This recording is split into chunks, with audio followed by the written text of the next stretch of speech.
In the heart of Ghana, creativity thrives, with writers, academics, and publishers contributing significantly to the nation's intellectual landscape. Yet, without adequate protection, these contributions can be vulnerable to misuse. Copyright ensures that creators are recognized and fairly compensated for their work. Leading this charge in protecting the rights of authors and publishers is CopyGhana.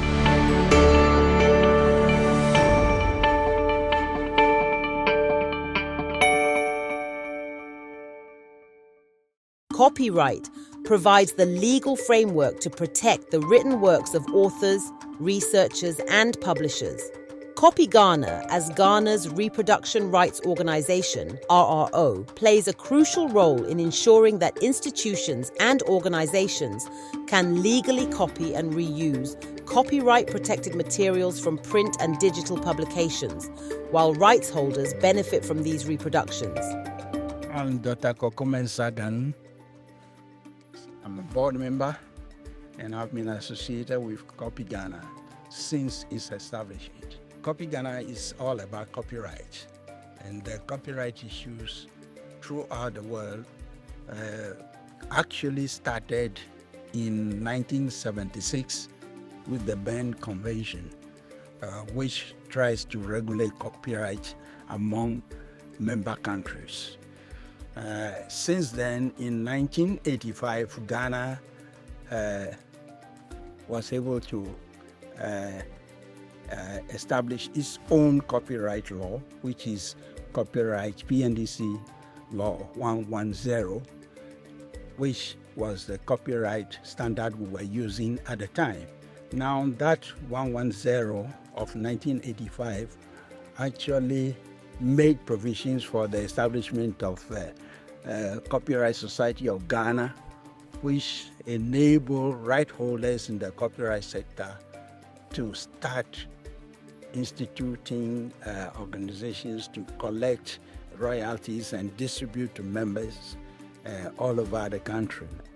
Now, after some time, we saw that the copyright law, PNDC Law 110, was not effective enough. So agitations went around, and in 2005, we have an act of parliament, which is the Copyright Act 2005, Act 690. Under that, it has become necessary to separate all the copyright organizations in the country into individual groups. Copyright Society of Ghana was managing, it was an umbrella organization managing all the copyright organizations. The music right holders were there, the audiovisual right holders were also there, and then the literary right holders were there. But we found that it was necessary to separate these right holders so that individually they can pursue their objectives. So since 2005, CopyGhana also came on board and eventually got established as a collective management organization in 2010. My name is Asai Yamwa. I am chairman of the CopyGhana, and as part of my duties at CopyGhana, I supervise the board and of course have an interest in making sure that the administration is also well managed. CopyGhana's constitution acknowledges the associations within the literary space as their members, and therefore the board is constituted by reps of these associations for a 3-year term, and then new elections are held. The board is a management board. That means it supports the management of CopyGhana. At the onset, CopyGhana did not have enough resources to be able to appoint a lot of the staff that were needed. So the board had to intervene by setting up special committees that were supposed to help the administration in their effort at collection and distribution. We have various committees, finance committee, we have the legal and licensing committee, we have the media and publicity, and these are the committees that are steering the affairs of CopyGhana in support of the administration. It is envisaged that over time, these committees will fizzle out when the full administrative staff or the complement is in place. So we are hoping that in all these efforts, we look to stabilize CopyGhana, resources are quite in place, and therefore we'll have to employ the relevant staffs that are going to have help the administration. Then the board can be truly a governing board that will be able to set up policies and guidelines for the administration to undertake. CopyGhana represents close to 5,000 rights holders through its 5 key associations, including the Ghana Publishers Association, the Ghana Association of Writers, the Ghana Union of Professional Photographers, the Ghana Association of Visual Artists, and the Ghana Journalists Association. Beyond Ghana, CopyGhana has established bilateral agreements with 7 international reproduction rights organizations, including the Copyright Clearance Center in the USA and the Copyright Licensing Agency in the UK, expanding the reach of Ghanaian creators.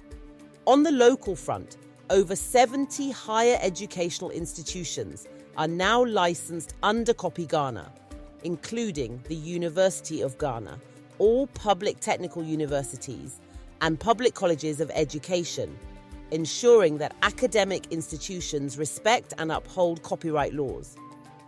My name is Professor Samuel Awenkenakana. I'm the principal of Accra College of Education, and I'm also the president of the National Conference of Principals of Colleges of Education in Ghana. I think as a teacher to the education institution, our students are required to do research, they are required to look for knowledge, they are required to do assignments, required to do independent studies. And if they have to do this very well, they need resources. And the access to both digital and physical materials in the library is very, very essential. And these can only be accessed when you have actually gotten copyright. And we think it's very, very important that working with CopyGhana, we have some access to the materials that they have developed. It's been very, very supportive to have teacher trainees, the lecturers as well. Indeed, some visiting scholars and students to our campuses. Well, talking about work, writing, yes, I started writing way back in my undergrad days. That's late 70s. So that's my first publication, 2011. And after that, I've done a number of meditations. Yes, we are talking about intellectual property rights here. So it's not just about me or the writers in Ghana. Writers everywhere in the world need some kind of protection, some kind of legal framework, legal muscle, legal establishment that protects writers like me from being abused, being exploited, and in the process, not getting any reward for the work that we do. So I think, CopyGhana as the rights institution to protect the writers in Ghana. Copyright laws impact my business operations in a very positive way, in that they help in stopping piracy, in checking piracy. And they also make sure that copying of materials without permission from the authors or publishers are stopped or minimized. So they impact on the business very, very positively. CopyGhana do a lot to make sure that our rights are protected. They do a lot of awareness creation and sensitization workshops, capacity building here and there, just to create the awareness that such a thing exists. Because for some of the publishers, all they know is that their books are published. As to whether they are being copied out on the market or not, they don't know. CopyGhana also collects fees and then puts everything together and distributes to the publishers and authors fairly. Collective licensing has become critical and crucial for us now, in the sense that people create their works, creatives do all kinds of things, go through all kinds of stress, creativity to bring out whatever they have, their creative works. And gone are the days that we just look at it and then they go unrewarded. In this dispensation, in this era, it is very important that we acknowledge and recognize their contributions to reprography and whatever they are creating, for them to be acknowledged, rewarded, and get some kind of commercial remuneration insofar as their creative works is concerned. And one creates work others are using in other jurisdictions, other domains, and other professions, as people would benefit and get reward from what they produce. Same in here, in this space, that we need to reward creators for their works that have been produced. So it is in the right direction that we have this collective agreement so far as creative works are concerned, for creatives to benefit from their works. Despite these protections, many authors, academics, and publishers face challenges in ensuring their work is not exploited. Illegal copying of books and academic resources deprives rights holders of their rightful compensation.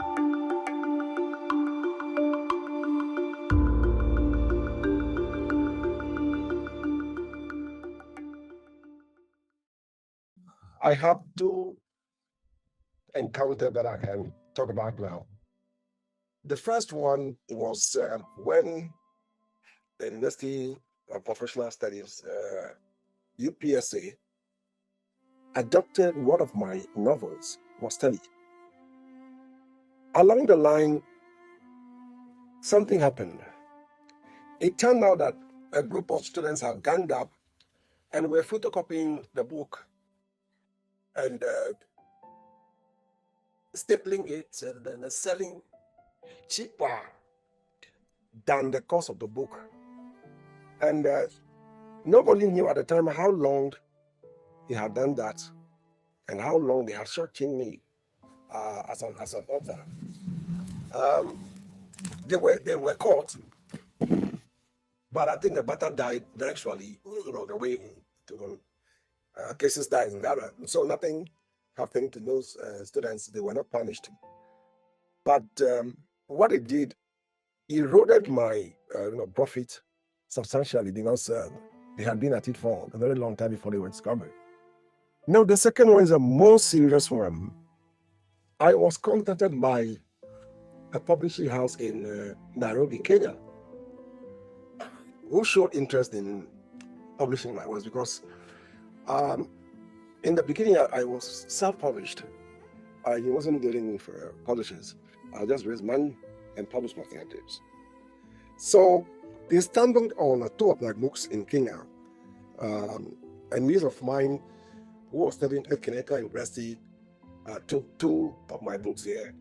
And that was how it ended up attracting that publisher.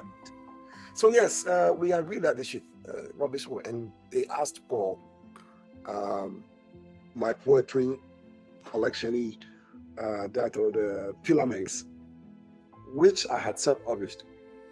So I sent the manuscript to them, and they sent me a contract form with so many provisions that I didn't agree with. So I said I wasn't going to sign the contract in that form. If they agreed, we'll revise the contract. Mutually agreeable to form a trust before they could go ahead and publish. Before I realized they had published the work, and had gone ahead to put it on Amazon before informing me. And I said, but we haven't signed the contract. They said, they were going to do that. And the managing director even said he was coming to Ghana for a book fair. He did come to Ghana, but I never saw him finish. He just went underground. It's a very bitter experience for me, and I don't want this to happen to any author. Of course, I was a bit too naive. I was too trusting, and the lesson I've learned is that we should be more circumspect when dealing with publishing houses. So those are the two experiences that I can talk about. At a point, some years ago, one of the paintings I did sold years ago to a client in the US. By the time I realized the work has been used for postcards, reproduced, but I didn't have any knowledge about it, that I can also benefit from it.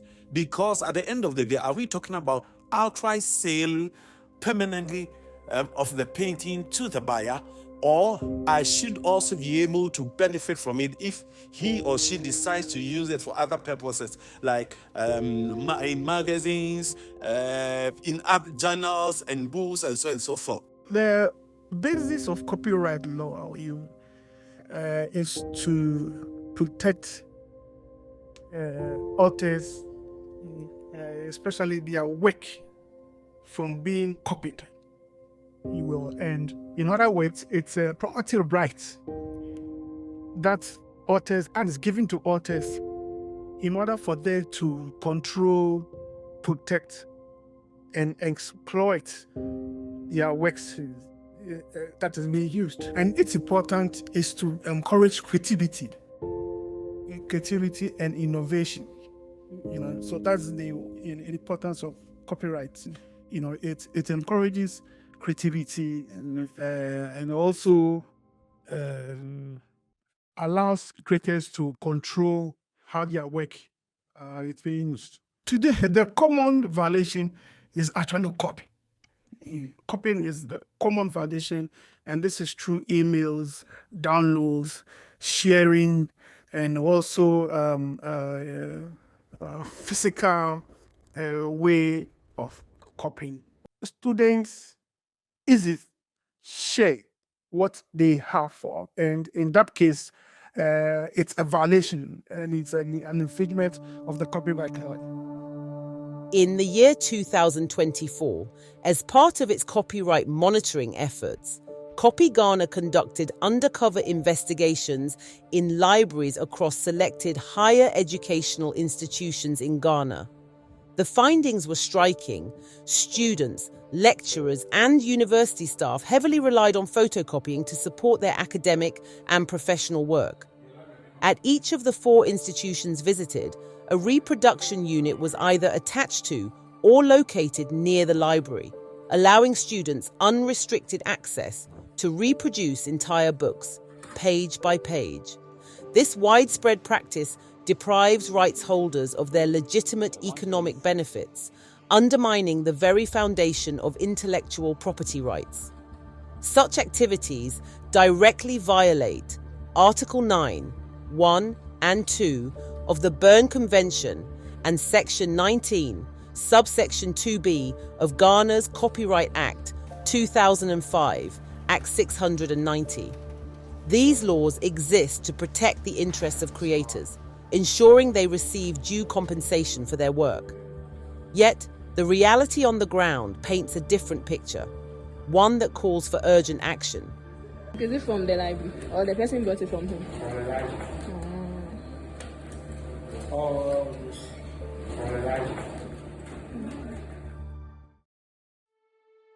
A recent digital uses survey among Ghanaian tertiary institutions reveals a dynamic yet challenging landscape. Over 1,000 respondents from 10 institutions, including public and private universities, colleges of education and health institutions, participated in the study. The findings show that 83.8% of students rely on the internet as their main source of learning materials, with 71.2% of downloads being ebooks, while only 1% report making any payments for these resources. Among lecturers, 92.3% access academic materials online and a striking 96.1% of these are ebooks, yet only 3.4% pay for what they use. Moreover, 62.1% of lecturers admit to not being aware of any copyright guidelines within their institutions.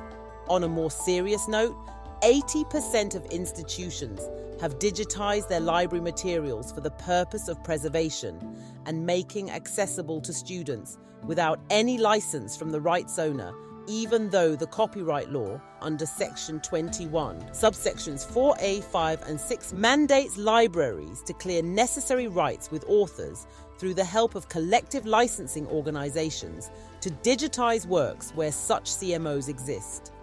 These insights highlight both the potential and the need for stronger copyright awareness and regulation in Ghana's academic landscape.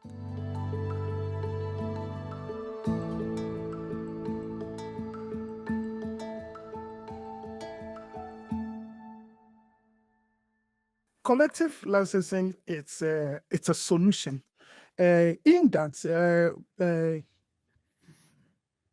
people, CopyGhana, or there's an organization which is mandated to bring authors or creators together, and the authors and creators are the right models.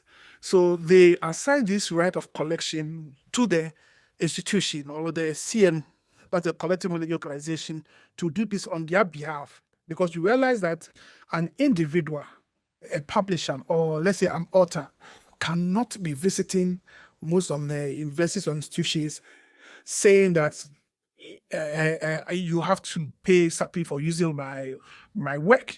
But if he gives this one authority or this right to a CM, that's a collective money organization, to do that on their behalf, it becomes easier and more effective for the levies to be collected.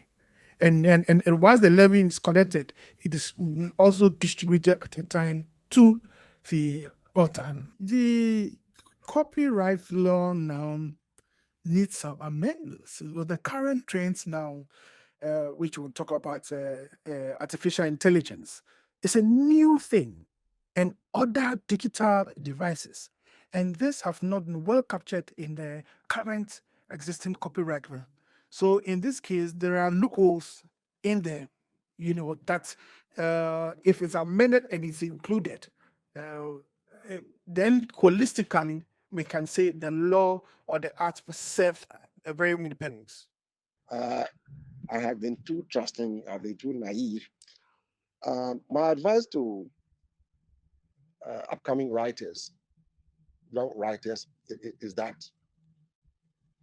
they should know that as writers, their works belong to them. It's their property, it's their intellectual property, and intellectual property must be protected. How must it be protected? If they can tap into the expertise of CopyGhana, get to know the copyright law. As I speak, I myself, I haven't seen the copyright law before. I don't know what it entails. So it's one of the hazards we face as writers. We just take it for granted that, we can write and get it published, and then let the consumer public deal with the rest. But writers must be interested in and overprotective of their works.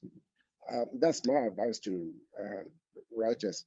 I think basically it's a fact that there isn't much awareness. As I said, I started teaching in university in 2004 and only got to know about their existence in 2016.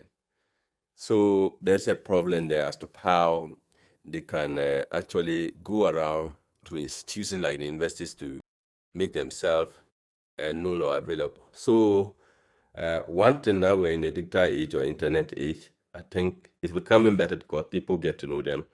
And they have done one other thing, which is also cool, that's moving physically to the institutions to let them be aware of what copyright do, both nationally and internationally.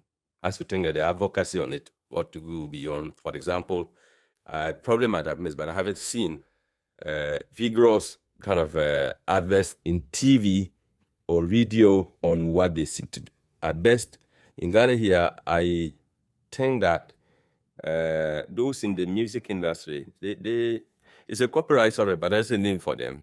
They have been doing some adverts in the TV and radio. So for me, it might also be better. They probably improving that kind of advocacy for many people to know. Now look, it is wrong to use somebody's material either electronically or physically. And most times in Ghana, I've seen situations where people picked a whole textbook and go a photocopy.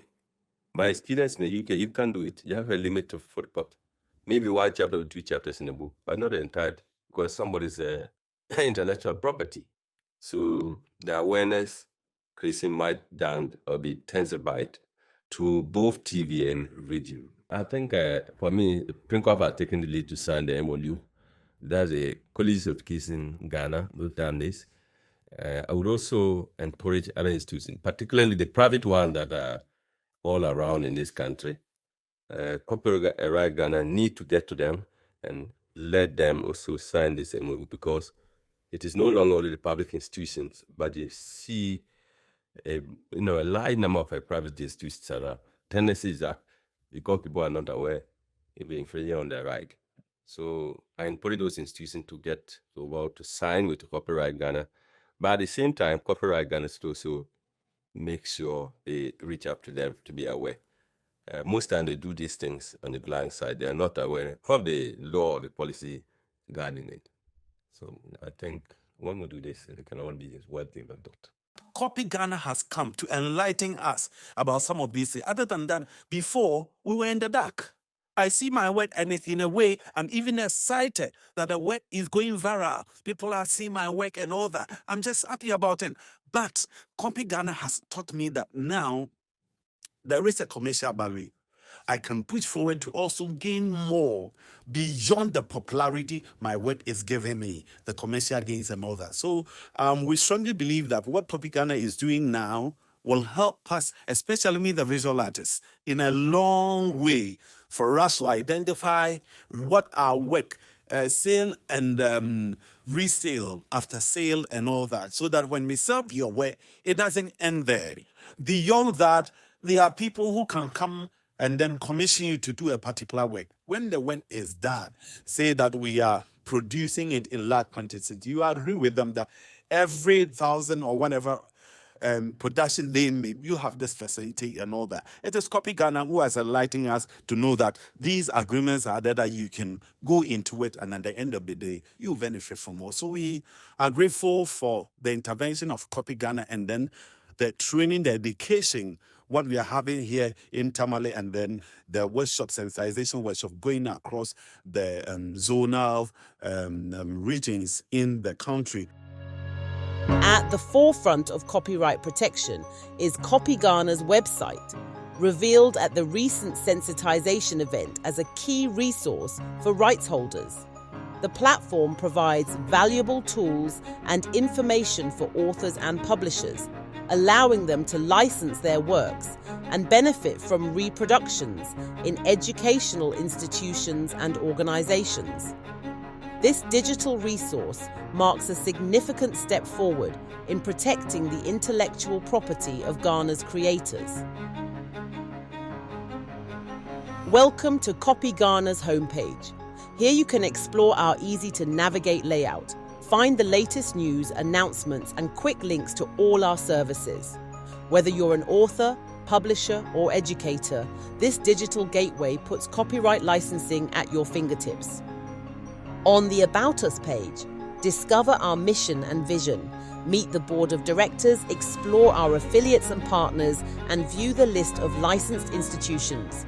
In our services section, you can register and manage your licenses with a few clicks, browse the resource library for clear guides, templates, and best practice materials, submit and track requests via streamlined online forms, and reach out for support whenever you need it. Everything you need to safeguard your work is right here. Our rights holders portal is a secure, password-protected platform. It offers tailored forms, streamlined data management, and easy access for authors, creators, and publishers to view and control their licensing agreements. Discover our catalogue, a comprehensive, categorized database of visual and print works from across Ghana. With detailed metadata and enhanced visibility, your creations are easier to find. Plus, rights holders can advertise their books directly to institutions and readers, creating new opportunities for licensing and sales. Visit copyghana.org.gh to learn more and join the movement for copyright protection. CopyGhana, so to speak, has been able to achieve a lot in the areas of collective management and, of course, the literary space of the way we started as a committee, even before the law was passed. Eventually, when the law was passed, we were able to do the advocacy and registration of institutions that we believe are using right holders' works. We had a committee of eminent personalities. That was a strategy that we took, and they went around the country sensitizing the institutions, encouraging them to recognize the works of these right holders and compensate them. It's yielded results, and over time we were able to license the four of the traditional universities, colleges of education, technical universities, and we are rolling out into the nursing colleges, and this is what we look at. In fact, one monumental achievement was when we were able to distribute effectively to right holders. And that was in 2015, between 2015 and 2017, where we were able to do a lot of collections, and of course, the government's payment through the blank levy was also quite substantial. And we were able to offer confidence to right holders in the sense that their work will not be in vain. Even though we are facing some challenges by revenue, we still are doing something that we believe is quite appreciable. And therefore, the objective of CopyGhana's board to ensure that right holders are compensated, we are on it. And I believe that the rights affiliations and of course collaborations with our partner organizations, particularly with IFRO, which is the umbrella body of world production organizations, we have been able to do a lot of sensitization workshops. We've been able to do a lot of training for some of these right holders in the area of what little word it went, understanding the issue of production rights. And that has also helped in our drive in bringing on board a lot of people. So we are doing sensitization, which of course we are grateful to IFRO, and at some point also to WIPO for the gracious support that they offered us in making sure that we are able to reach out to a lot of our members who are, of course, will contribute in shaping the future of CopyGhana. As Ghana continues to foster its academic and literary sectors, awareness and compliance with copyright laws remain crucial. CopyGhana's outreach programs and new online platform are pivotal in educating both rights holders and institutions about the importance of licensing agreements. Through these efforts, they are safeguarding the future of intellectual property in Ghana. The future of CopyGhana pretends to be bright in the sense that the understanding and the concept of collective management is quite new in Africa. And in Ghana, the copyright law was set up in 2005. And since then, we've been running a series of initiatives to make sure that the collective management system in Ghana is quite vibrant and, of course, effective. CopyGhana will succeed because the board has always ensured that efficient use of resources and detailing the distribution structure is something that has won us the confidence of the right holders. And this is what we seek to extend into the future. As I said, hopefully, once the full complement of the administration is in place, CopyGhana's mandate will be fully realized. Today, we are looking at various areas of revenue collection, and this has also increased because we are licensing universities, we are licensing colleges of education, And all these licensing regimes will come into place and the revenue stream will grow. Distribution then, of course, will more focus. They are looking at right holders whose works are contributing to content in the reproduction sector. And that is what we seek to do, so that the benefit will go to those whose works are truly being used. As copyright laws evolve, CopyGhana stands as a pillar of support for Ghana's authors and publishers. By providing licensing services and educational resources, they are helping to shape a fair and sustainable future for the nation's creative and academic sectors. Together, we can protect the rights of those who contribute so much to our intellectual wealth. These institutions have taken the vital step of complying with copyright laws, supporting the creative and academic sectors while fostering fair use of copyrighted materials. CopyGhana commends these organizations for their commitment to upholding intellectual property rights. To unlicensed institutions, now is the time to act. By partnering with CopyGhana, you not only comply with the law, but also contribute to the growth of Ghana's creative and academic sectors. Visit CopyGhana's website today to learn how your institution can join the list of compliant organizations. Protecting intellectual property is a shared responsibility. Take the step today.